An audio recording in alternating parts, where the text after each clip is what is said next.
परमात्मा को पाने तथा उसका वास्तविक लाभ प्राप्त करने के लिए पवित्र बाइबल में प्रमाण है कि प्रभु ने मनुष्य को अपना ही स्वरूप बनाया। 6 दिन में सृष्टि रचकर 7वें दिन विश्राम किया। कुरान शरीफ में प्रमाण है कि हजरत मोहम्मद को खुदा स्वयं कह रहे हैं कि मैंने तुम्हें उस परमात्मा की महिमा बताने के लिए भेजा है। वो परमात्मा कबीर है जिसने 6 दिन में सृष्टि रची तथा 7वें दिन तख्त पर जा विराजा। उसकी खबर किसी बाखबर से पूछ कर तो देखो। कृपया अवश्य सुनिए जगत गुरु तत्वदर्शी संत रामपाल जी महाराज के अमृत वचन। मैं कितना जालिम था, मुझे संतों ने चेताया भी, भक्ति करने लगा भी, छोड़ दिया, फिर उन्हीं मस्तियों में लगा रहा। परमात्मा की भक्ति ना करने से आज तक मैं भटक रहा हूं। तो उस समय परमात्मा याद दिलाते हैं कि जब तू मां के पेट में था, जब तो तू करा था, हे भगवान तू ही है सब कुछ, और आप एक बार मुझे इस मां की कैद से, पेट की कैद से बाहर निकाल दे, आपको कभी नहीं भूलूंगा। तो यहां परमात्मा कहते हैं बाहर आया और भरम बुलाया। अब चला अधम किस राह, ए नालायक, अब कौन सा रास्ता अपना लिया तूने। क्या बताते हैं कि 12 वर्ष खेलते बीते लीना ब्याह करवा। पहले बचपन में ब्याह हो जाते थे, उस समय की वाणी है ये। 12 वर्ष खेलते बीते लीना ब्याह करवा, और तरुणी नारी से बना गरबारी। अब चला मूल गवा। परमात्मा ये नहीं कहते कि ब्याह ना करवाओ, कहने का भाव यू है कि इससे काम ना लगे रहो, इस मनुष्य जीवन के एक मुख्य कार्यों को और इसमें साथ जोड़ लो, और उसके बिना तो ये सारा काम व्यर्थ है, और उसके साथ हो जाने से सारी सफलता। जब व्यक्ति महादुखी हो जाता है, अपने सतर के सब प्रयत्न ये कर लेता है, चाहे राजा भी क्यों न हो, तो उसको भगवान की आवश्यकता महसूस होती है। राजा लोग भी परमात्मा के लिए साधु संतों के पास जाते हैं, आशीर्वाद प्राप्त करते हैं। तो परमात्मा हमें याद दिलाने आते हैं कि तुम भिखारी क्यों बनो। वो साधु क्या करते हैं, वो भी तो भगवान की भक्ति करते हैं, तुम भी करो। तुम स्वयं धनी बनो उस भक्ति का, याचक क्यों बनो तुम। तो वह हमारे समझ में नहीं आई, क्योंकि हम इस गाइड गणे कर रखे हैं। हमने सोच ये रखा है कि भक्ति तो वो लोग करते हैं जो गुफाओं में बैठे, भक्ति तो वही कर सकते हैं जो बिल्कुल घर से घर त्याग कर जंगल में जा बैठे, वो फरी हैं। वह फरी नहीं है, वो तो आपसे भी दुखी है। तो परमात्मा हमें याद दिलाते हैं कि तरुणी नारी से गरबारी और चाला मूल गवा। मूल का अर्थ है जो अपने मनुष्य जीवन के श्वास रूपी पूंजी, जो मूल धन तुझे प्राप्त हुआ था। ये मनुष्य जीवन के जितने श्वास हैं, ये आपका धन है, ये मूल धन है। और इस मूल धन से हमने आगे व्यापार करना था, सौदा करना था, और इसको दुगना तिगना चौगना करना था। परमात्मा कहते हैं कि 3 लोक और भवन चतुर्दश सब जग सौदे आही, और दुगने तिगने और किए चौगने और किन्हु मूल गवाही। 3 लोक और भवन चतुर्दश, ये सभी अपने सौदे के लिए आए हुए हैं। जैसे कोई व्यक्ति विदेश चला गया या दूसरे शहर में चला गया, 2, 4, 10 लाख रुपए लेकर व्यापार करने के उद्देश्य से कि उनके 10 के 20 बनाऊं, अपने नेक नीति से कमाऊं, और वो उन पैसों से ही जाकर के होटल में मौज मस्ती कर रहा है, व्यापार कर नहीं रहा, बिजनेस कर नहीं रहा, तो उस मूल धन को खर्च रहा है। उसको बर्बाद कर रहा है और एक दिन कंगाल होकर स्वदेश लौट आएगा और किसी के मजदूर लगेगा। और दूसरा व्यक्ति उन 10 लाख रुपयों से सौदा खरीदता है, बेचता है, दुगने तिगने कर रहा है, तो उसने उसका यथार्थ लाभ प्राप्त कर लिया। ठीक इसी प्रकार जो मनुष्य जीवन प्राप्त प्राणी इस पूंजी को खर्च रहे हैं, कोई मंत्री बन गया, कोई प्रधानमंत्री बन गया, कोई जज बन गया, कोई IAS IPS बन गया, कोई फैक्ट्री का मालिक बन गया, ये पिछला धन है आपका। कोई मनुष्य जीवन ही आपको मिला है तो बहुत पुण्यकर्मी प्राणी है, आप धनी है भगवान के धन से। जिसको मनुष्य जीवन प्राप्त है वो मूल धन पूरा लिए हुए है। बाकी ये उच्च पोस्ट प्राप्त हो जाना, राजा बन जाना, ये उस भक्ति धन का एक एक्स्ट्रा आइटम है। ये केवल दान पुण्य का ही फल है इनका। और मूल पूंजी वो भक्ति वाली वो सबकी मनुष्य जीवन प्राप्त प्राणियों की एक जैसी है, जिनको मनुष्य जीवन मिल गया। चाहे वो रिक्शा चलाता है, चाहे मजदूर है, चाहे सेठ है, और चाहे मंत्री या प्रधानमंत्री है, कोई भी है। भक्ति धन आपका जो है नाम की कमाई वाला धन तो सबका समान है। और रहे पुण्यों का, उन पुण्यों से ये उच्च पोस्ट मिल जाती है।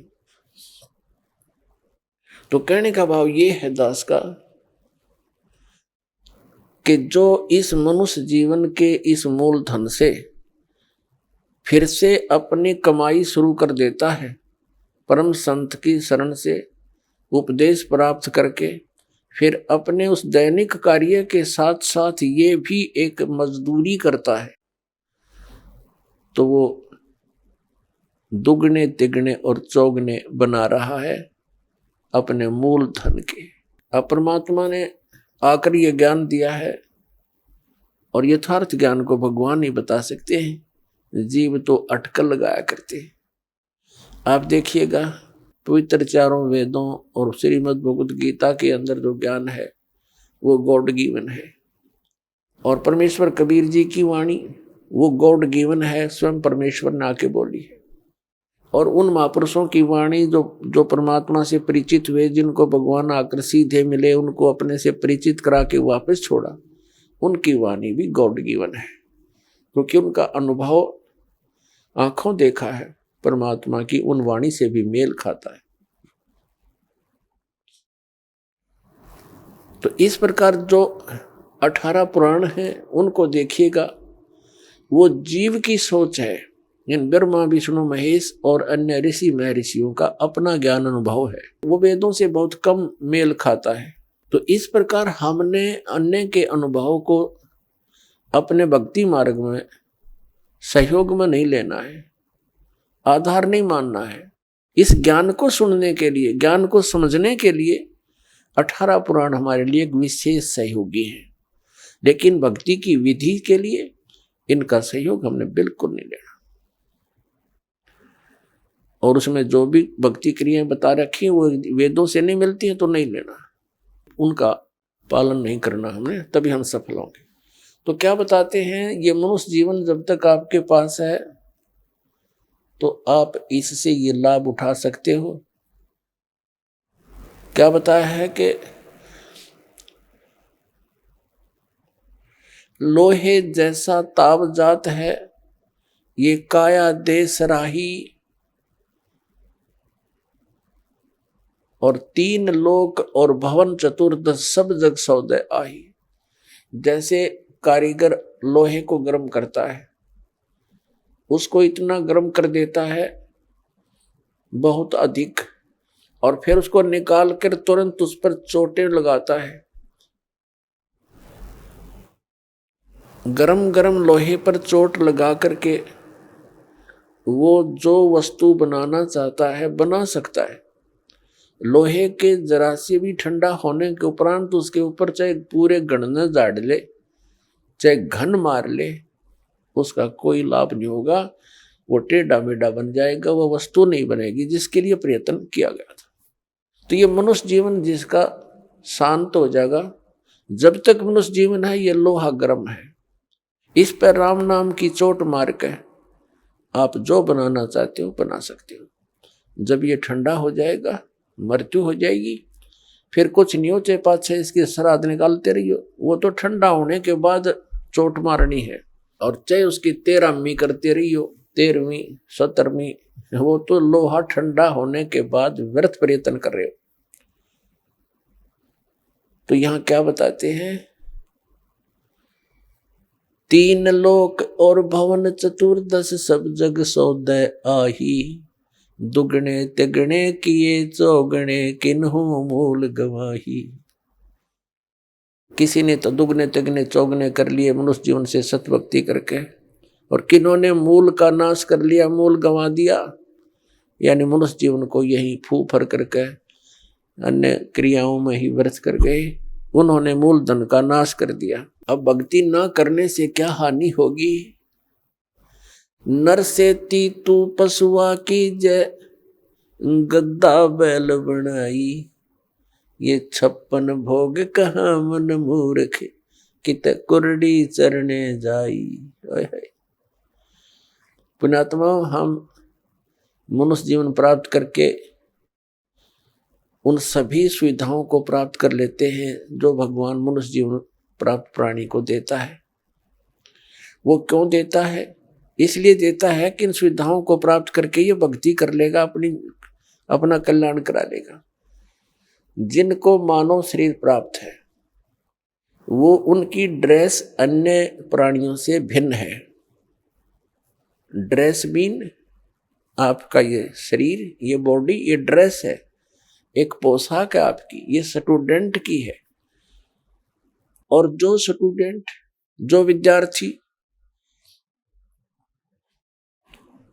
अपना उद्देश्य को पूरा ना करके, पढ़ाई ना करके सिनेमा देखता है, गेम देखता है, बाहर बकवाद करता है, तो फिर क्या होगा? वो अपना जीवन नाश कर रहा है, वो अपने उद्देश्य से भटक चुका है। और फिर क्या बनेगा? वो मजदूर लगेगा और कहीं मिट्टी ढोएगा, रिक्शा चलाएगा, पल्लेदारी करेगा। जिस उद्देश्य से वो विद्यालय में गया था उससे चूक गया, वो लाभ प्राप्त नहीं कर सका। ठीक इसी प्रकार आप जी, जिनको भी मानव शरीर प्राप्त है, चाहे वो रिक्शा चालक है, चाहे कोई मजदूर है, चाहे कोई धनी व्यक्ति है, चाहे अधिकारी कर्मचारी है, या कोई मंत्री, प्रधानमंत्री, मुख्यमंत्री, राष्ट्रपति है, ये सब स्टूडेंट हैं। और जो ये भक्ति साधना नहीं कर रहे, वो अपने उद्देश्य से भटक चुके हैं। माता पिता से प्राप्त उस धन का वो दुरुपयोग कर रहे हैं। हमारा माता पिता कौन है? कबीर भगवान। उसने हमें ये पूंजी दे करके आपको फ्री कर रखा है। जैसे बच्चे को माता पिता 15-16 वर्ष तक बिल्कुल फ्री कर देते हैं, बढ़िया कपड़े देते हैं, बढ़िया खाना देते हैं, कोई काम भी नहीं लेते हैं, पैसे भी खूब खर्च करते हैं, तुम किसी प्रकार अपना उद्धार करवाओ, अपनी शिक्षा पूरी कर लो। तो पुण्यात्मा, परमात्मा ने आपको वो धन देकर यहाँ एक विशेष ड्रेस परा रखी है, इसमें विशेष सुविधाएं हैं जिससे आप भक्ति कर सकते हो। बच्चे को इसलिए सुविधा दी जाती है, विद्यार्थी को, कि उन इन सुविधाओं को प्राप्त करके ही वो अपनी पढ़ाई कर सकता है, तभी सफल हो सकता है। तो आप जी को परमात्मा ने ऐसी सुविधाएं दी है, खाने के लिए सुंदर अन्न, फल, आहार, काजू किस्म, सेब, संतरे, दूध, दही और सद्बुद्धि दे रखी, मकान झोपड़ी गालो, प्राकृतिक आपदाओं से बचने के लिए भूख लगे जब भोजन खा लो, प्यास लगे जब जल पी लो, सब उपलब्ध है। उसके साधन बता दिए, जल ऐसे मिलता है। और फिर करना क्या था? बस बच्चे पैदा करो, इनको ब्याहो, इनको बस पाल पोस दो, फिर मर जाओ। क्या यही काम था इसका? ये तो पशु पक्षी भी कर रहे हैं। इसके साथ साथ एक अनिवार्य कार्य था जिसका हमें पता चलकर भी हम इस पर नहीं चल सके, क्योंकि संत साधु जन जितने हैं वो बताते हैं, समझाते भी हैं, लेकिन उनके वचन में शक्ति नहीं, उनके पास वो पावर नहीं, उनके पास वो भक्ति मंत्र नहीं जिसे प्राप्त करके प्राणी फिर आगे इस मार्ग को आगे चल सके। जिस कारण से अब मानो नास्तिकता की ओर बढ़ रहा है। तो मनुष्य जीवन आपको प्राप्त हुआ, इसकी उपलब्धि ना करने से, भक्ति ना करने से फिर क्या होगा? नर से तीतू पशुआ की जय गद्दा बैल बनाई, ये 56 भोग कहा मन बोरे, कहीं कुरडी चरने जाई। पुण्यात्माओं, जब तक हम सत्संग नहीं सुनते तब तक हमारे ऊपर इस काल के माया व रूपी भांग का घना नशा होता है। कबीर साहब कहते हैं, कबीर ये माया अटपटी सब गट आण अड़ी, और किस किस ने समझाऊं या कुएं भांग पड़ी। जिस संसार में हम रह रहे हैं, यहाँ प्रत्येक व्यक्ति के एक ही विचार हैं और एक जैसे ही उसकी गाइडलाइन होती है अपने बच्चों को कि भाई अपना बच्चे को शिक्षा के लिए भेजते हैं तो भी उद्देश्य यही बताते हैं कि तेरा रोजगार ठीक हो जाएगा। यानी जो भी ट्रेनिंग हमें मिलती है, रोजी रोटी और कपड़ा और कोठी इनके बनाने की ही मिलती है। तो उस समाज में रह कर के आप अपना उद्देश्य भूल चुके हो। सत्संग में आने से कुछ समय आपको भगवान देता है, निश्चिंत होकर सत्संग सुनते हो और बहन भाइयों से मिलते हो, उनसे भी आपको फिर धीरे धीरे ये ज्ञान सुनने को मिलता है, तो आपकी रुचि बन जाती है। तो परमात्मा क्या बताते हैं कि आप मनुष्य जीवन प्राप्त हो, आपको कितनी सुविधा प्राप्त है। जब भूख लगती है खाना खा लेते हो, प्यास लगती है पानी पी लेते हो, गर्मी सर्दी से बचने के लिए मकान बना लिए। ये वैसे मकानों की आवश्यकता हमने इतनी चाहिए थी कि आवश्यकता से अधिक ना बनाए इनको। ये हमारा भक्ति बाधक है। जो भक्ति करना चाहते हैं, मोक्ष कराना चाहते हैं, तो उनको इन सब नियमों को फॉलो करना पड़ेगा जो बताए जाते हैं, क्योंकि वो भक्ति में बाधक है। और जो भक्ति बाधक है आप उनको भी साथ लेकर चल रहे हो, तो आप ऐसा कर रहे हो जैसे किसी पशु के गल में लठ बांध दिया करते ऐसा मोटा रस्से में गाल के। अब वो चल नहीं सकता उस स्पीड से जैसे उसे चलना चाहिए, चल गट्टियां पर लग गए। तो आप जी इन मर्यादाओं को पालन ना करके और भक्ति रूपी मार्ग पर चलने की चेष्टा करोगे, आप नहीं सफल हो सकते। तो इसलिए हमने ज्ञान के आधार से इन बुराइयों को, इन कुरीतियों को और सांसारिक परंपराओं को भी त्यागना पड़ेगा, तब हम इसमें सफल होंगे। फिर अपनी बड़ी स्पीड से चलेंगे। जैसे मकान बना लिया, ठीक है, आजकल परमात्मा ने दया कर रखी है, बढ़िया सुविधा आपको प्राप्त है, मकान बना लो, जैसा आवश्यक हो उतना ही, केवल उसी के लिए कि बढ़िया कोठी बनाऊं, लोगों का प्रशंसक बन जाऊं। ये हमारी अपनी सोच होती है, अध्यात्म मार्ग नहीं है। तो मकान बनाओ जितना आवश्यक हो और जितनी आपकी जेब अलाउड करती हो, आवश्यकता से अधिक खर्च मत करो। हमारे पूर्वज आपने देखे होंगे, हमने तो खूब याद है, झोंपड़ियों में टाइम पास करके कई कई पीढ़ी, उनका तो इतना काम है, एक चारपाई डालनी आपने, चाहे 10 कमरों का मकान है आपका, एक कमरे में एक कोने में 3.5 बाई 3 बाई 7 फुट की जगह चाहिए आपने। घुटने तो घड़िया तो मोकली है। कबीर साहब तक कहते हैं घर तो 3.5 हाथ और गढ़ा तो 4.25 कहे कबीर अधिका गहे उसको नहीं विचार। ये मनुष्य की जो शरीर है 3.5 हाथ का होता है। परमात्मा कहते हैं आपने घर 3.5 हाथ की आवश्यकता है, घना बनाओ तो 4.25, अरे से फालतू बनाओ है तो मूर्खता है तेरी। फिर भी परमात्मा का कहने का तात्पर्य है कि आवश्यकता से अधिक कोई भी वस्तु आप संग्रह करते हो, आपकी भक्ति का बाधक बनेगा, क्योंकि समय वेस्ट व्यर्थ जाएगा। कोठी बना ली, 1-2 लाख अपने पास से लगा लिए, 3 लाख कर्जा कर लिया। अब जब तो कर्जा ले लिया, ऋण ले लिया, पता नहीं चला, 1 महीने के बाद मांगने वाला आने लग जाएंगे, चैन गई, रात न नींद आवे नहीं और भक्ति का भी नाश, वह को ठीक है काम आई आपके। तो इस प्रकार हमने भक्ति मार्ग में जो बाधाएं हैं उनको त्यागना पड़ेगा। अब क्या बताते हैं, परमात्मा ने हमें कितनी सद्बुद्धि दे रखी है, और ये भक्ति ना करने से इन कोठी बंगले बनाने में और धन बढ़ाने में अपना जीवन व्यर्थ कर जाएंगे, तो फिर क्या होगा। नर से तू पशुआ कीजिए, नर से फिर तू पशु बनेगा। नर से तू पशुआ कीजिए, गद्दा बैल बनाई, अरे ये सुंदर भोजन का मन बोरे कि तो कुर्डी सरने जाई। ओए होए, अपने आत्मा इतना कुछ सुनकर भी हमारे यह बात अंदर जगह बनाती नहीं, क्योंकि हमें ये सब सुविधाएं उपलब्ध है और हर समय है, और ये तो आपके अंतिम सांस तक आपको रहेंगी जब तक मनुष्य जीवन में हो। क्योंकि माता पिता बच्चों को जब तक वो कॉलेज स्कूल नहीं छोड़ता वो सुविधा देता ही रहता है, और जो बच्चा उसका सदुपयोग ना करके आता है तो फिर वो बहुत दुख उठाता है।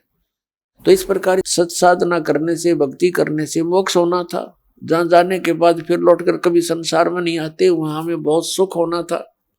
जैसे बच्चा विद्यालय में पढ़ता है, कॉलेज में पढ़ता है, महाविद्यालय में, उसको वहां कुछ नहीं मिलना, वहां से उसको विद्या प्राप्त हुई, उस विद्या के आधार से उसको अन्य फील्ड में वहां जाकर के वो सुविधाएं मिलनी है। ठीक इसी प्रकार हमें इस पृथ्वी पर जो हम चाह रहे हैं, हमें यहां नहीं लेनी चाहिए इसकी सुविधाएं। ये तो कॉलेज में मौज मार रहे हैं हम, ये सोच लो पृथ्वी की कोई भी वस्तु हम डिमांड कर रहे हैं या इसी में लगे रहे हैं, भक्ति की नहीं, तो हम कॉलेज में मौज मार रहे हैं, वो बहुत हानिकारक होगी। इसका लाभ हमें सतलोक में मिलेगा। सतलोक के बारे में आज तक जो जानकारी हमें प्राप्त हुई है, हमें मीन आप जी को इस दास के वचनों से पहले, तो वो कैसी जानकारी प्राप्त हुई है। सतलोक का एक विशेष कॉन्ट्रैक्ट ले रखा है किसने, राधा स्वामी पंथ वालों ने, और धन दंड सतगुरु सच्चा सौदा सिरसा और जगमाल वाली वालों ने, और इनको सतलोक का कख भी पता नहीं, ना भक्ति मार्ग ठीक इनका, ना सतलोक की सतपुरुष की जानकारी। तो बताइए कहाँ ले जाएंगे प्राणी को। और फिर ये कबीर पंथी जितने हैं, ये भी सतपुरुष और सतलोक के गुण गाते हैं और सतनाम की महिमा मुख्य वर्णन करते हैं। इस दास ने इन सभी पंथों के ग्रंथों को बहुत गहराई से जाना, समझा, पढ़ा, और फिर परमात्मा से प्राप्त उस यथार्थ ज्ञान से तुलना की। इन कबीर पंथियों के पास भक्ति मार्ग की ABCD भी नहीं है, और ना इन राधा स्वामी, जय गुरुदेव और ये सच्चा सौदा सिरसा वाले और जगमाल वाली इनके पास, और ना इन अन्य संतों के पास तो होना कहा, ना इन आचार्य और शंकराचार्यों के पास भक्ति मार्ग। ये तो सतलोक जानते ही नहीं, इनका तो सब्जेक्ट नहीं। ये तो श्री राम, श्री कृष्ण, श्री विष्णु और श्री शंकर भगवान की पूजा तक सीमित किए हुए हैं, आचार्य और शंकराचार्य, और ये सुधांशु जी महाराज, और ये आसाराम जी महाराज, और ये सतपाल जी महाराज, और ये बालयोगेश्वर जी महाराज, और ये सारे कृपालु जी महाराज, और ये दूसरे जितने ये ब्रह्म ऋषि कुमार, ये इस तरह के सारे ये कख निन के पास भक्ति मार्ग का, पूरे विश्व को डबोए बैठे, अपना नाश कर रहे। जिन पुण्यात्माओं को ज्ञान नहीं, तो ये सोचते हैं कि रामपाल पता नहीं अपने आप में के मान रहा है, अपने आप को विद्वान मानता है। इसमें विद्वान और अविद्वान की बात तो है ही नहीं। हमारे सदग्रंथ परमात्मा ने दे रखे हैं, उन सदग्रंथों की जिनको जानकारी है तो वो भक्त है, वो संत है, और उसकी जानकारी नहीं है वो ना भक्त है। भक्त तो हो ही नहीं सकता क्योंकि उसको थ्योरी का पता नहीं, प्रैक्टिकल करेगा क्या। तो पुण्यात्मा पूरे विश्व में इस दास के अतिरिक्त ना यू ज्ञान है ना ये समाधान है।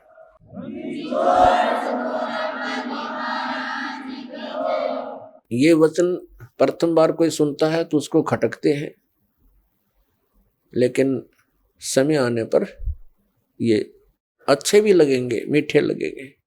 एक बार परमेश्वर कबीर जी ने गोरखनाथ जी से वार्ता करते समय कहा था कि गोरखनाथ मैं सबन का गुरुआ। परमात्मा ने कहा था मैं सबका गुरु हूं, उस्ताद इस अध्यात्म मार्ग में।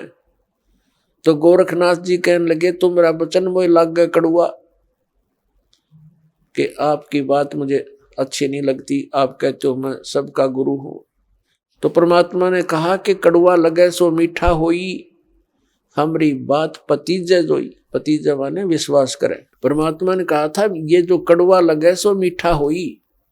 आज आपके गले नहीं उतरी ये बात कि मैं सबका गुरु हूं, मैं सदगुरु हूं, वो अलग बात है, लेकिन कड़ुआ लगे सो मीठा होई, हमारी बात पतीजे जोई। विश्वास करो, मैं जो बता रहा हूं इस पर करके देखो, अध्ययन करो, सदग्रंथों को चेक करो, फिर ये बात आपको सच्ची महसूस होगी जो दास ने अभी कहा था। तो प्रसंग जो चल रहा है वहीं आते हैं। ये जितने भी हैं, विशेषकर राधा स्वामी पंथ, जय गुरुदेव पंथ, ये सच्चा सौदा सिरसा वाले और जगमाल वाली वाले और ये ठाकुर जी वाले, एक दनौद भिवाड़ी वाले, ये सारे नरे बबुल के पेड़ उग गए। अपने आत्माओं ये बताते हैं कि सतलोक में परमात्मा निराकार है, और इन्हें ना सतलोक का पता। सतलोक क्या है? कहते वही सतलोक, वही सतनाम, वही सारनाम, वही सार शब्द और वही सतपुरुष, वो सतलोक ही है, वो निराकार है, चेतन प्रकाश है। और इन सभी कबीर पंथियों का और सभी इन राधा स्वामी से निकली हुई उनकी ब्रांचों का, जैसे सच्चा सौदा सिरसा और जगमाल वाली और ये ठाकुर जी जय गुरुदेव जी वाले, इनका मानना है कि मोक्ष प्राप्त प्राणी सतलोक के अंदर उस परमात्मा के प्रकाश में ऐसे मिल जाती है वो आत्मा जैसे बूंद समंदर में। और एक है ब्रांजड़ी गांव जम्मू के अंदर एक नया संत मिला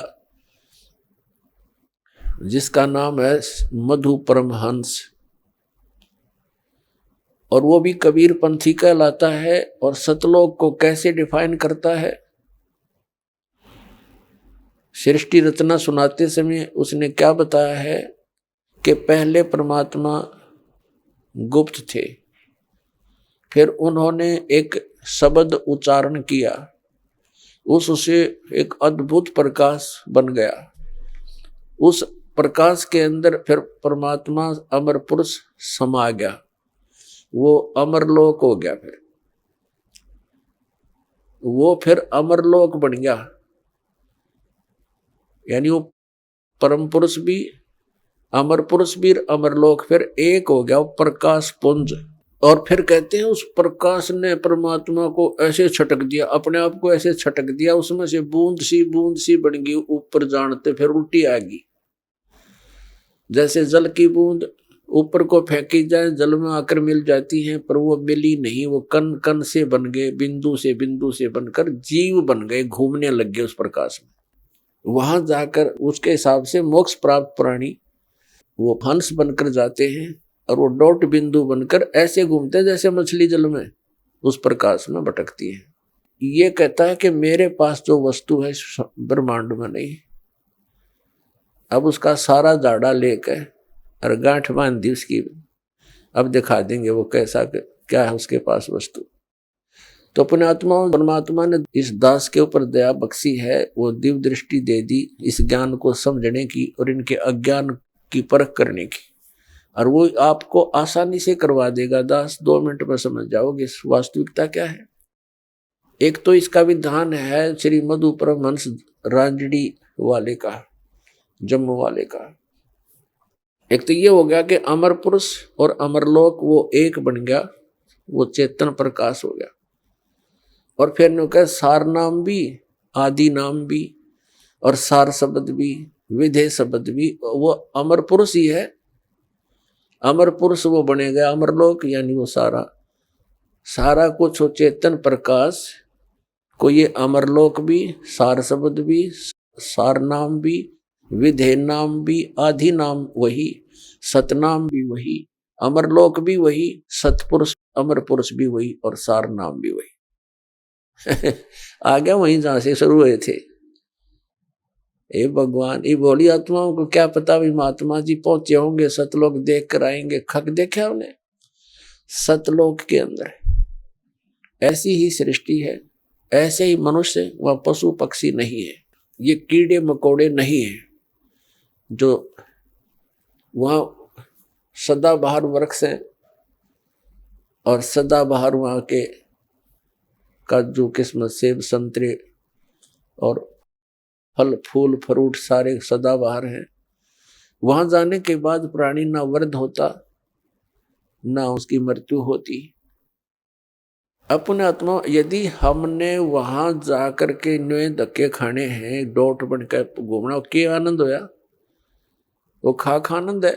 मोक्ष का अर्थ होता है जिसके ऊपर जैसे कोई बंधन में ना हो। हम यहाँ कर्मों के बंधन से बंधे हुए हैं, वहां कर्म नहीं है। निष्कर्म में मोक्ष प्राप्त होता है, बिना किए प्राप्त होती हैं सब सुविधाएं, उसको निष्कर्म में मुक्ति मानते हैं। तो वहां जाने के बाद देखो, आप देखते हैं प्रत्येक व्यक्ति चाहता है काम थोड़ा करूं, ना करूं तो घना बढ़िया और सुविधा सारी हो। यह आभास कहां से हुआ? क्योंकि हम ऐसे स्थान पर रहते थे, वहां हमने काम तो करना ही नहीं पड़ा था, सुविधा नरी थी, आगे पड़ी रही थी।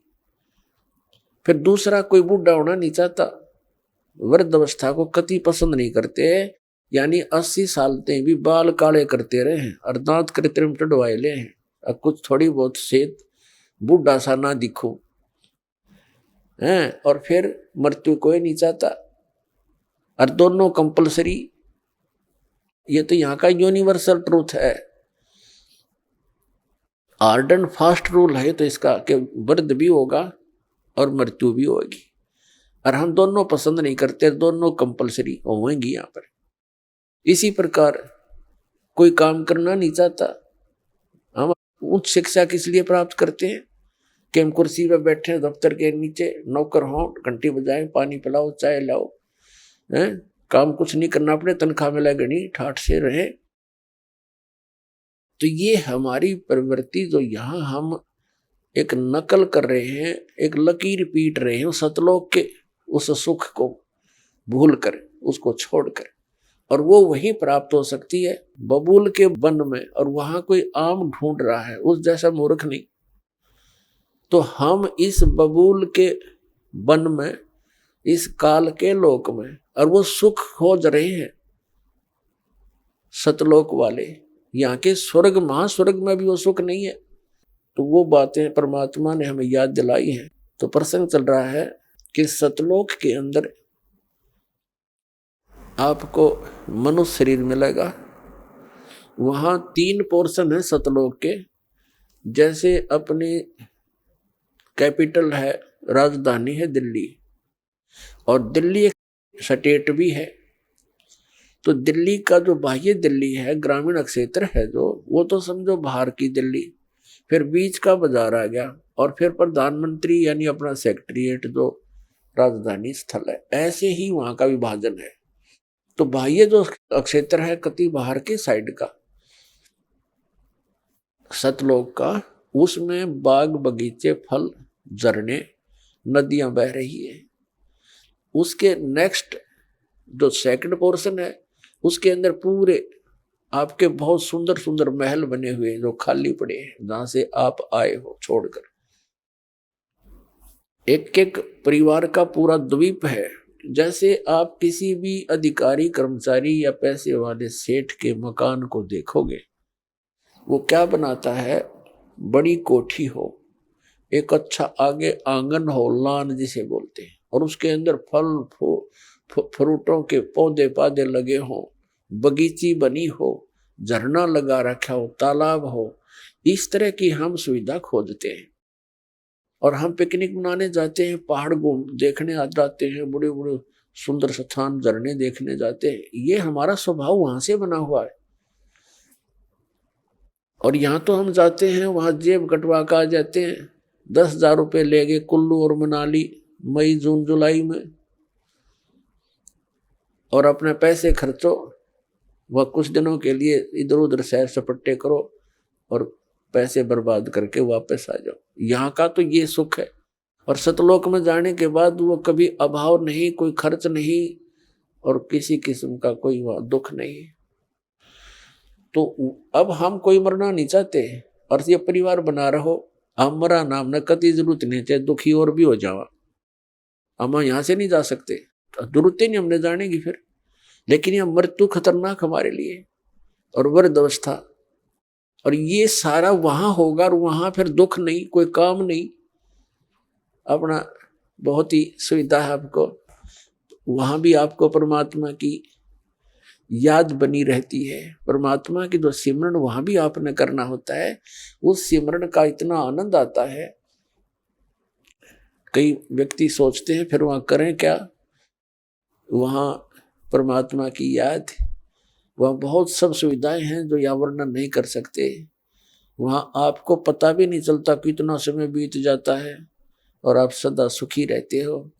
कोई राग द्वेष नहीं, कोई ऐसी चीज का अभाव नहीं जिससे राग द्वेष बने। कोई ऊंचा बड़ा नहीं, छोटा बड़ा नहीं, वहां पर सबको एक जैसी सुविधा है। तो ये सतलोक के अंदर सभी सुविधाएं हैं, और वहां पूर्ण मोक्ष है वो प्राणी, कोई प्रतिबंध नहीं।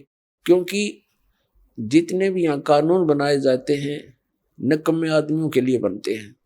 जो नागरिक अच्छे होते हैं वो तो वैसे अपना सद्भावना से रहते हैं, वो कोई अपराध करते नहीं। तो वहां सभी नागरिक सही हैं, उनका कोई द्वेष नहीं, राग नहीं, क्योंकि यहां से वही प्राणी जाएगा जिसका नेचर सुधर जाएगा और भक्ति धन हो जाएगा। तो यहाँ आपका व्यवहार और स्वभाव सुधारने के लिए प्रैक्टिकल कराया जाता है। तो आप यहाँ आते हो सत्संग में, आप यहाँ आकर के एक तो ज्ञान सुनते हो, ज्ञान सुनो, फिर ज्ञान के ऊपर उसके अमल करो कि जो वचन कहे जाते हैं ये किसी डूम बाट के गीत नहीं, ये परमात्मा का दिया हुआ मार्ग है, परमात्मा के दिए हुए वचन है, ज्ञान है। और आप यहाँ आए किस उद्देश्य से हो इतनी दूर? आप ज्ञान सुन के उस पर प्रैक्टिकल करें, उसको अंजाम में लाए, उसके ऊपर उस गाइडलाइन पर चलें। अब जैसे यहाँ आते हो आप, यहीं से अपने आप को सुधारना शुरू करो। जैसे सभ्य लोग होते हैं, बस में बैठे हैं और कोई देखा, कोई वृद्ध है, उसको कहते हैं अपने साथ एडजस्ट कर लेते हैं, आओ आप बैठ जाओ। और कुछ ऐसे नेक होते हैं अपनी सीट छोड़ देते हैं, आओ जी आप बैठ जाओ। तो पुछले पुण्य कर्मी प्राणी है वो, ऐसे स्वभाव जिनका बना हुआ है। अरे किन्हों का क्यों खड़ा रहे, तो वो कैसा व्यक्ति है? तो ऐसे ही आपने ये एडजस्टमेंट, ये प्रैक्टिकल यहाँ करना है। किसी चीज की कोई अभाव हो भी जाए तो उसमें ज्यादा व्याकुल नहीं हो, अपने आप को एडजस्ट करना सीखे, एक दूसरे को अपने साथ सेट करके अपना टाइम ऐसा बढ़िया बितावा। 3-4 दिन यहाँ रहो इतने। तो इसी प्रकार हम यहाँ उन्हीं को वहां जाएगा जिसका स्वभाव भी बदलेगा और आपका अंदर अभिमान कम हो जाएगा। अभिमानी प्राणी वहां नहीं जा सकता। तो यहाँ से आपको बिल्कुल सुधार के और भक्ति से परिपूर्ण करके तो वहां भेजा जाएगा। फिर वहां जाकर एक सभ्य समाज बन जाएगा। वहां विकार होते ही नहीं, क्योंकि वो शरीर ऐसा नहीं है, वहां विकार नहीं। तो कहने का भाव ये है कि वहां जाकर के हमने वो सब सुख प्राप्त होंगे।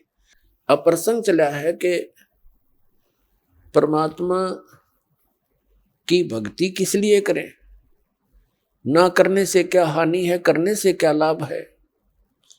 तो क्या बताते हैं कि नर से तीतू पशुआ कीजे, गद्दा बैल बनाई, ये 56 भोग कहाँ मन बोरे, कहीं कुरडी चरने जाई। अब क्या बताते हैं कि जो ये भक्ति नहीं करते और करते हैं तो शास्त्र अनुकूल नहीं करते, पूर्ण परमात्मा की भक्ति शास्त्र अनुकूल नहीं करते, परम संत की खोज नहीं करते, और वो भक्ति करके भी जीवन व्यर्थ कर रहे हैं।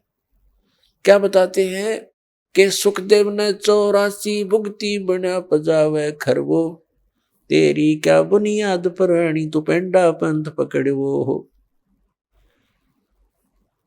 सुखदेव एक ऋषि हुए हैं और उनके अंदर पूर्व जन्म के एक ऐसी पिछले संस्कार थे कि बचपन से उसमें एक सिद्धि थी आकाश में उड़ जाने की,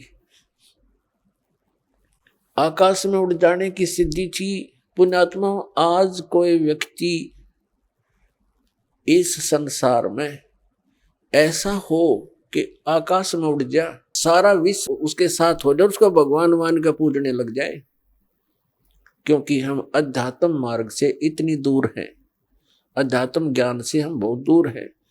और परमात्मा क्या बताते हैं कबीर जी कि सुखदेव ऋषि आकाश मार्ग से स्वर्ग चला जाता था और उसने गुरु धारण नहीं कर रखा था। तो सबसे पहले सत्संग में ज्ञान दिया जाता है कि भक्ति की आवश्यकता क्यों पड़ी, फिर भक्ति के लिए किन किन वस्तुओं की आवश्यकता है। तो सबसे पहले गुरु होना चाहिए।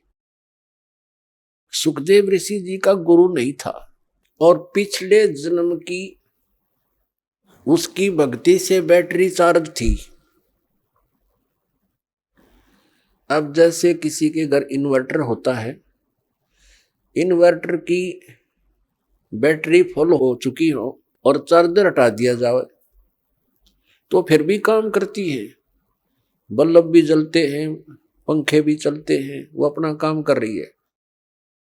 लेकिन चार्जर ना लगने से वो फिर एकदम डाउन हो जाएंगी बैटरी उसकी और सब सुविधाएं खत्म हो जाएंगी। तो ऐसे पूर्व जन्म की जिनकी बैटरी चार्ज है, आज कोई प्रधानमंत्री बन गया, कोई राष्ट्रपति, कोई अन्य पोस्ट प्राप्त है या कोई अन्य फैक्ट्री मालिक है, तो वो पिछली बैटरी चार्ज है, इन्वर्टर काम कर रहा है, लेकिन उन्हें चार्जर नहीं लगा रखा, फिर वो एकदम फ्यूज होंगे तो एकदम उनके जो सब सुविधाएं बंद हो जाएंगी। जैसे आप देखते हो, पुण्यात्मा, एक आधा ऐसा उदाहरण है, कलेजा फटने को हो जाता है। अब हम क्या चाहते हैं, मंत्री बने, प्रधानमंत्री बन जाए, सुखी हो जाएंगे। एक पोलैंड देश का पूरा मंत्रिमंडल, पूरा कैबिनेट, जिसमें मंत्री भी, प्रधानमंत्री भी और एमपी भी, देखो उनकी साथ बोल दी, एक का विमान में बैठकर किसी का शोक व्यक्त करना चाहते मुंह काने, और वो विमान दुर्घटनाग्रस्त हो गया। कहते 95 सदस्य थे उसके अंदर, जहाज के अंदर 95 के 95 मर गए। और उनकी कितनी आशाएं थी, कितनी उच्च पोस्ट थी उनके पास, और क्या लेकर गए इस गंदे संसार से। तो पुण्यात्मा, इन बातों को आधार बनाना पड़ेगा अपने। तो उनकी बैटरी वह खत्म हो चुकी थी, वह जब डिस्चार्ज हुई सारी सुविधाएं खत्म और मिट्टी में, ये भूत बने आंडेंगे वहां पर। एक दिन एक व्यक्ति बता रहा था वैसे भी, और एक दिन समाचार पत्र में पढ़ा था हमने, 4-5-6 वर्ष पहले की बात है। एक बहुत बड़ा राजनेता था, उसके साथ 4-5 कुछ घर के, 1-2 घर का सदस्य था, 4-5 उसके चेले चपटे। वो उसका हेलीकॉप्टर जो है एक्सीडेंट हो गया, मर गए सारे। अब वो उस गांव में जहां हेलीकॉप्टर गिरा था, भूत बनकर वहां धक्के खा रहे हैं और गांव वालों को दुखी कर रहे हैं। वो कहते हैं हमारा यहाँ प्लेटफार्म बनाओ, कोठी बनाओ, हमारी यहाँ रहा करेंगे। कोई ये भूत बात सेवड़ा सेवड़ा बुलाया, उन्होंने पूछा था सीकरी, तो तब उन्होंने उसको बताया कि हमारा यहाँ वो बनाओ कोठी, हम रहा करेंगे। उनकी फिर वो एक चबूतरा सा बना के वो 4-4 ईंट ला के सारे की नरी कोठी बना रखी इतने। अब वहां कोठी बनाए बैठे हुए। तो परमात्मा कहते हैं जो काम नहीं करा, जो करना था इस मनुष्य जीवन से वो किया नहीं, बकवादों में यह मूल धन नष्ट कर दिया। वह बैटरी होगी, डिस्चार्ज चार्जर था नहीं, एकदम सब सुविधाएं। कहाँ गई वह प्रभुता, कहाँ गए वो धन। अब सिर पर चाट लो उस हेलीकॉप्टर ने, वो ले डूबा उसको। तो यहाँ परमात्मा हमें याद दिलाते हैं कि सुखदेव ने 84 भुगती, बना पजावे खरवो, तेरी क्या बुनियाद पराणी, तू पेंडा पंथ पकड़वो। अब सुखदेव ऋषि की बैटरी चार्ज थी पिछले जन्म की, और उस बैटरी चार्ज से वो पहुंच जाता था वहां स्वर्ग के अंदर, ऊपर के लोकों में। तो वहां के जो कॉमन स्वर्ग है, ये स्वर्ग क्या है, ये रेस्टोरेंट है। एक तो प्राइवेट रेस्टोरेंट होते हैं, उनमें तो कोई डट जाके पैसे वाला। एक सरकारी होते हैं, उनमें सरकारी अधिकारी ही रुक सकते हैं। ये पहुंच गया एक दिन, ये जाता था कॉमन स्वर्ग, इंद्र वाले स्वर्ग में। फिर ये पहुंच गया भगवान विष्णु जी के लोक में। प्रत्येक इन भगवानों के लोकों में इसी तरह रेस्टोरेंट बने हुए हैं, और ये भी अपना काम ऐसे ही चला रहे हैं। उनका ये टैक्स लगाते हैं जो यहाँ से पुनकर्मी प्राणी जाते हैं, जैसे एक होटल वाला चार्ज रख देता है, उसका महीने का या जैसा भी घंटों का हिसाब से वो खर्चा लेता है। सुखदेव ऋषि जब पहुंचे स्वर्ग में, वहां के होटल में, विष्णु जी वाले बड़े होटल में, तो वहां एक रूल बना रखा उन्होंने कि जो गुरु यानी जिसने गुरु धारण कर रखा हो वही व्यक्ति यहां आ सकता है, इसमें सटे पा सकता है। अब सुखदेव ऋषि का कोई गुरु नहीं था, बैटरी चार्ज पिछले जन्म के पुण्य कर्मों के कारण वो आकाश में फिर रहा था। तो वहां के जो पहरेदार थे, सेवादार थे उस होटल के, उन्होंने मना कर दिया कि ऋषि जी आपका कोई गुरु है नहीं, और आपको इसमें एंट्री नहीं हो सकती आपकी। वो अड़ गया उनके साथ कि तुम पहले व्यक्ति देखे हो हमने, मैं तो ऐसे जाता हूँ, वहां भी जाता था, इंद्र के लोक में जाता था। उन्होंने कहा जी वहां जाते होगे पर यहाँ नहीं जा सकते आप, ये भगवान विष्णु का आदेश है। उसने कहा कि मेरे को विष्णु जी से मिलाओ। वो तांडी पाक रहा था, हल्दी की गांठ से पंसारी बन गया। अब उन पहरेदारों ने जाके बता दिया कि भगवान ऐसे ऐसे एक सुखदेव नाम के ऋषि हैं, उनका कोई गुरु है नहीं, और उन्होंने हट कर रखा है अंदर प्रवेश करने की, जिद लगा रखी है, आपका क्या आदेश है। और उसने ये कहा कि मुझे भगवान विष्णु से मिलाओ। भगवान विष्णु आए बाहर। अब ऋषि ने तो ये सोचा था सुखदेव जी ने कि मुझे देखकर जैसे इंद्र दौड़ा आता था, ऐसे सीने से लगाएगा कि वाह बड़ी भक्ति कर रखे, यहाँ पहुंच गए। लेकिन मर्यादा बहुत बड़ी चीज होती है भक्ति मार्ग में। तो विष्णु जी ने उनको सीधे मुंह बात नहीं की और कहा यहाँ कैसे आए ऋषि जी। पुण्यात्माओं, जो व्यक्ति किसी के पास कोई उद्देश्य लेकर जाता है और वो ये सोच कर जाए कि मुझे बहुत सत्कार मिलेगा, और जाते उसको सीधे मुंह बात ना की जाए, तो वो समझ जाता है कि बात बिगड़ गई। आधी तो उसकी भांग वही उतरेगी जब भगवान ने नो पूछा तू यहाँ किस लिए आया। तो उसने कहा जी मैं उस दिन यहाँ व्यतीत करना चाहता हूँ आपके रेस्टोरेंट में, इस स्वर्ग में। तो विष्णु जी को पता तो था ही। फिर उन पार्षदों से पूछा, सेवादारों भाई तुमने क्यों नहीं एंट्री होने दी ऋषि जी की। तो सेवादारों ने बताया जी इनका गुरु नहीं है। तो भगवान ने कहा सुखदेव आप जा सकते हैं, बगैर गुरु वाले व्यक्ति को हम इसमें प्रवेश नहीं होने देते, आप जाइए। अब ऋषि जी ने कहा कि भगवान इस पृथ्वी के ऊपर मेरे समान कोई ऐसा है नहीं, मेरे जैसा कोई सिद्धि युक्त, मैं किसको गुरु बनाऊं। तो भगवान श्री विष्णु जी ने कहा कि सुखदेव, ये भी तेरी भूल है, ये तेरा अभिमान बोल रहा है, तेरा अज्ञान बोल रहा है। आप जाइए राजा जनक से उपदेश लीजिए। राजा जनक कौन? जो सीता जी के पिता थे। अब वो देखो, इन कई कहते हैं कि गुरु जो है ब्रह्मचारी होना चाहिए, तो वो भी उनकी भूल है, उन व्यक्तियों की। अपने आत्माओं परमात्मा के विधान से अपरिचित व्यक्ति इस तरह की अटकलबाजी करता रहता है। तो इन सब प्रमाणों से हमें सिद्ध होगा कि गुरु कैसा होना चाहिए, शिष्य के क्या लक्षण होने चाहिए, कैसे उसमें गुण होने चाहिए, और गुरु जी के अंदर कैसे लक्षण होने चाहिए। अब सुखदेव ऋषि बाल ब्रह्मचारी और साधु संत ऋषि और राजा ने गृहस्थी, उसने ब्याह करवा रखे गणे, क्योंकि राजा था। अब वहां तो वो बोल नहीं सका भगवान विष्णु के सामने, तो वापस आ गया। आइए अब हम उन श्रद्धालुओं के अनुभव जानते हैं जो जगत गुरु तत्वदर्शी संत रामपाल जी महाराज जी से दीक्षा प्राप्त कर चुके हैं तथा उनके द्वारा बताए गए भक्ति मार्ग पर चल रहे हैं। नमस्कार जी। सत साहेब। क्या नाम है जी आपका? सुनीता ठाकुर। कहाँ से हैं जी आप? हम झारखंड गोड्डा जिला ग्राम मालनी से हैं। संत रामपाल जी महाराज से नाम दीक्षा आपने कब ली? संत रामपाल जी महाराज जी से दीक्षा 2021 में ली है। सुनीता जी, आपने क्या क्या भक्ति साधनाएं की हैं अभी तक? शंकर भगवान जी उनको गुरु मानते थे, वही मतलब भक्ति वगैरह, उन्हीं की पूजा वगैरह करते थे।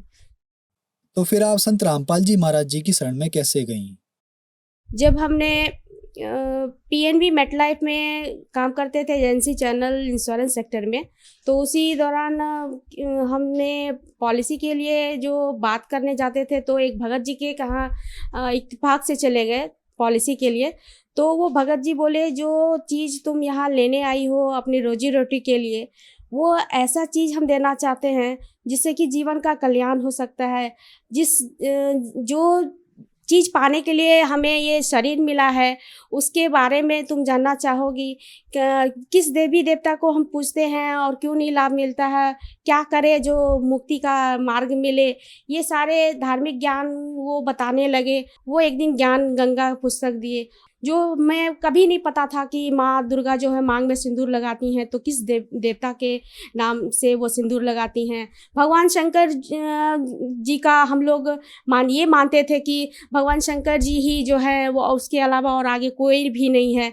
लेकिन उनके द्वारा मुझे ज्ञान गंगा पुस्तक पढ़ने के बाद पता चला कि ब्रह्मा विष्णु महेश की उत्पत्ति कैसे हुई है, उनके माता पिता कौन हैं। ये ज्ञान जैसे मिला तैसे ही हम भगत जी के पास गए कि आप लोग जहाँ पे जाते हैं, जहाँ सत्संग होता है, हमको वो स्थान बताइए, मुझे वो दीक्षा वहाँ लेना है और उनके शरण में मुझे जल्द से जल्द जाना है, अब हमको लेट नहीं करना है। तो फिर आश्रम गए, वहाँ नियम सारा बताया गया कि ये सब नियम अगर फॉलो कर सकते हैं तो आप दीक्षा ले सकते हैं। तो सारा नियम पढ़ने के बाद संत रामपाल जी महाराज के शरण में आके उनसे दीक्षा लिए हैं। संत रामपाल जी महाराज से नाम दीक्षा लेने के बाद क्या आपको लाभ भी मिले? मैं तो ये मन में लेकर गई थी कि मुझे बहुत कष्ट है, शायद इनके शरण में आएंगे तो कुछ लाभ होगा। शारीरिक कष्ट तो था ही, आर्थिक कष्ट भी था, और बहुत सारे छोटे मोटे ऐसे थे कि लगता था कि किस भगवान को पूजे जो सरलता से सारा कुछ जो अपने आप खत्म हो जाए प्रॉब्लम। यही सोच करके वहाँ गए थे। परेशानी तो बहुत थे, लेकिन उस समय मुझे ये ज्ञान था कि यहाँ पे आने के बाद मुझे जरूर कुछ आर्थिक लाभ और शारीरिक लाभ मिलेगा। लेकिन जैसे हम दीक्षा लिए, घर पहुंचे, घर में बहुत सारे टेंशन कचकच होते थे भाई और माँ के बीच में। माँ एक दिन झगड़ा करके बोली कि तुम लोग इतना कचकच कर रहे हो, झगड़ा कर रहे हो, मन तो करता है हम ही मर जाए। मेरा भाई बोला कि माँ तुम क्या मेरे सामने मर के दिखाएगी, आज हम ही तुमको मर के दिखाते हैं। वो मतलब रो के छत पे जा रहा था, मुझे लगा कि वो कुछ दुर्घटना ना कर बैठे, उसके पीछे पीछे हम भी दौड़े। वो गेट बंद किया और अलविदा कहने लगा। और तो हम चिल्लाने लगे कि इसे लगता है कुछ ये फांसी वगैरह लगाया है, जल्दी दौड़ो। सब मोहल्ले के लोग ने आके देखा, खिड़की तोड़ा तो देखा कि पंखे में वो फंसरी लगाए, फंदा लगाए हुए लटक रहा है। तो हम अपना बेटा, जो मेरा बेटा 15 साल का था, उसको हम कंधे पे चढ़ा के वेंटिलेटर पे दिखाए। फिर अचानक से याद आया कि संत रामपाल जी महाराज बहुत चमत्कार करते हैं, बहुत लोगों पे दया करते हैं। उनका ख्याल आया और उनसे हम प्रार्थना करने लगे, हे परमात्मा, आज मेरे भाई का जान बचा लीजिए।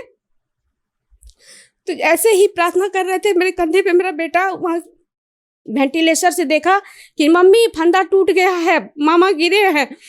फिर 5 मिनट के बाद सब रोने लगा कि पता नहीं क्या हुआ है। 5 मिनट के बाद वो लड़का स्वतः गेट खोला और सभी ने देखा कि वो होश में आया है। सिर्फ उसका गर्दन में ब्लड जाम हुआ था और फिर डॉक्टर के पास लेके गए। आज मेरा भाई ठीक है, संत रामपाल जी की कृपा से मेरा भाई ठीक है। दूसरा लाभ, मेरे पेट में पथरी था और पथरी 10 mm का था। डॉक्टर बोला था कि ऑपरेशन कराना है, लेकिन मुझे परमात्मा पे पूर्ण भरोसा था कि वो सबका दुख हरते हैं तो मेरा भी दुख हरेंगे। तो हमने ऑपरेशन नहीं करवाया, दवा भी नहीं खाया, लेकिन अभी तक हम ठीक हैं। तीसरा लाभ, 2012 में मेरे पति एक्सपायर होने के बाद हम अपने 2 बच्चे के साथ ससुराल को छोड़ के, वहाँ के संपत्ति को छोड़ के, सब कुछ दुनियादारी छोड़ के बच्चे को पढ़ाने का जो इच्छा था, उस देश से हम मायके चले गए थे। तो अब इधर 2023 में जब मैट्रिक का एग्ज़ाम दिया मेरा बेटा, एग्ज़ाम से पहले वो पढ़ाई नहीं करता था। रात दिन चिंता होता था कि जिस उद्देश्य से हम मायके आए हैं, अगर मेरा बेटा मैट्रिक पास नहीं करेगा तो हम अपने ससुराल वालों को क्या मुँह दिखाएंगे। हम आश्रम जाते थे, रोते थे गुरुजी के पास, गुरुजी वो तो पढ़ाई नहीं कर रहा है, लेकिन कृपया उस पर दया करिएगा। भगवान की कृपा से आज वो पास हो गया है और मेरी बेटी 82% मार्क्स लाई है। दोनों बच्चा मेरा मैट्रिक पास कर गया। आर्थिक स्थिति ये थी कि बच्चा बहुत ही उद्दंड था, उसको पढ़ाने के लिए हम जॉब में थे, लेकिन इंश्योरेंस सेक्टर में जब तक हम काम नहीं करेंगे तो हमें सैलरी या फिर इंसेंटिव मिलता है वो नहीं मिल पाता था, सिर्फ थोड़ा बहुत आता था पैसा। तो स्कूल का फ़ी भरने के लिए लोन वगैरह लेना पड़ता था। तो लोन कैसे रिकवर हम किए, वो परमात्मा की बहुत बड़ी कृपा थी। बेटा जन्म से ही साइनस की प्रॉब्लम था, सांस की प्रॉब्लम था, जिसको कि ऑक्सीजन कभी कभी चढ़ाना पड़ता था। 1.5 साल से वो स्वस्थ है, वो प्रॉब्लम उसमें नहीं आ रहा। जो कि जन्म के बाद से ही हर 2 महीने के बाद जो है डॉक्टर के पास जाना पड़ता था। 5,000 6,000 हर महीने जो है उसके पीछे खर्च होता था। वो सारा पैसा बचत हो रहा है, आर्थिक में बहुत लाभ मिल रहा है। संत रामपाल जी महाराज की बहुत बहुत कृपा है, जो आज हम बच्चे मेरे स्वस्थ हैं, हम भी स्वस्थ हैं। संत रामपाल जी महाराज से नाम दीक्षा लेने के बाद आपको बहुत सारे लाभ मिले। तो जो दर्शक आज आपको टीवी पर देख रहे हैं, खास करके वो महिलाएं जो संत रामपाल जी महाराज से नाम दीक्षा लेना चाहती हैं, तो कैसे ले सकती हैं?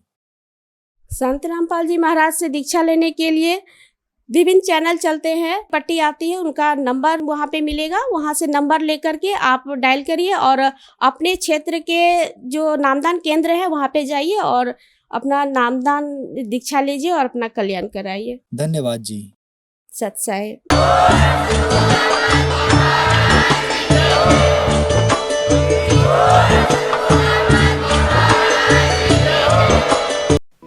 आप सुन रहे थे जगत गुरु तत्वदर्शी संत रामपाल जी महाराज के मंगल प्रवचन।